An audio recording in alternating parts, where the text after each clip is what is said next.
Jaggareddy recent గా మీడియాతో మాట్లాడుతూ చేసిన కామెంట్స్ ఇప్పుడు కాంగ్రెస్ పార్టీలో గుబులు రేపుతున్నాయి. ఆయన ఏమన్నారంటే, నాకు సీఎం అవ్వాలని కోరిక లేదు. అలా అనగానే కాంగ్రెస్ లోని సీనియర్ లీడర్లు ఊపిరి తీసుకున్నారు. కానీ ఉత్తమ్ కుమార్ రెడ్డి లైన్ లో ఉన్నాడు.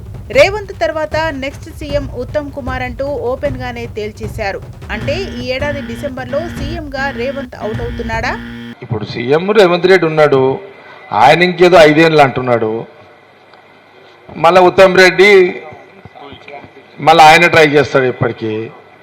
ఇక వాళ్ళ పంచాయతీ, మనకు సంబంధం లేదు. అది మనం దాంట్లో పోము. అంతేకాదు, తనకు ఇంకో బలమైన కోరిక ఉంది. ఆ కోరిక ఏంటో నవంబర్లో చెప్తాను. నవంబర్ నెలలో నా మనసులో మాటలన్నీ బయటపెడతా. నా అసలు రాజకీయ కోరికేంటో ఆ రోజు బయటపెడతానంటూ జగ్గారెడ్డి చేసిన కామెంట్స్ ఇప్పుడు రాజకీయ వర్గాల్లో తీవ్ర చర్చకు దారితీశాయి. అంటే డిసెంబర్ నాటికి తెలంగాణ రాజకీయాల్లో పెద్ద మార్పు ఉండబోతోందని, సీఎం మార్పుపై ఇండైరెక్ట్ గా జగ్గారెడ్డి హింట్ ఇచ్చేశారనే చర్చ ఇప్పుడు జోరుగా సాగుతోంది. ఇంకొక మాట చెప్తా, నాకు రాజకీయంగా నా మనసులో ఇంకొక కోరిక ఉంది. మనసులో నాకు ఒక కోరిక ఉంది, అది నవంబర్లో చెప్తుంది. జూలై, ఆగస్ట్, సెప్టెంబర్, అక్టోబర్ ఈ 4 నెలల్లో కొంత రాజకీయపరమైన కొంత క్లారిటీ వస్తుంది నాకు.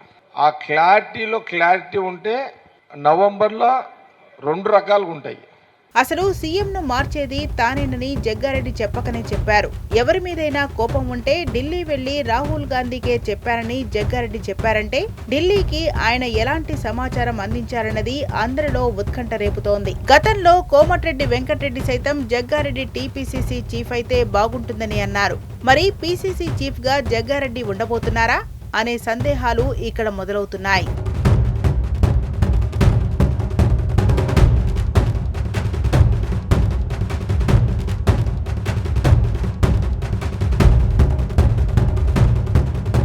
దశాబ్దాల పాటు కాంగ్రెస్ పార్టీని నమ్ముకుని కష్టపడి పనిచేసిన అసలైన కాంగ్రెస్ లీడర్ల ఆవేదన భరిత వాదన ఏంటంటే, ఇతర పార్టీల నుంచి వచ్చి మా పార్టీపై పెత్తనం చెలాయిస్తున్నారని వాపోతున్నారు.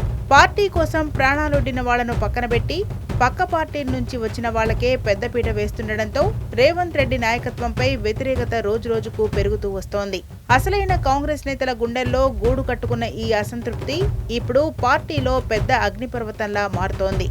అంతెందుకు, కోమటిరెడ్డి రాజగోపాల్ రెడ్డి లాంటి లీడర్ను లెక్క చేయకుండా ఓ ఎమ్మెల్యే తీసిపడేశాడు. మంత్రికి మెంటల్ ఖరాబ్ అయింది. మెంటల్ ఖరాబ్ అయి ఇక్కడ ఎమ్మెల్యే లేడని పోయి ఆయన జ్ఞాపకం పాపం మర్చిపోయిండు. అంటే వీళ్లకు అహంకారము, మీ అహంకారపూరితమైన రాజకీయాన్ని సాగు దెబ్బ కొడతామని కూడా హెచ్చరిస్తాను నేను. మా జోలికి వస్తే రాజకీయ సమాధికి మేము దప్పులు కొడతాం.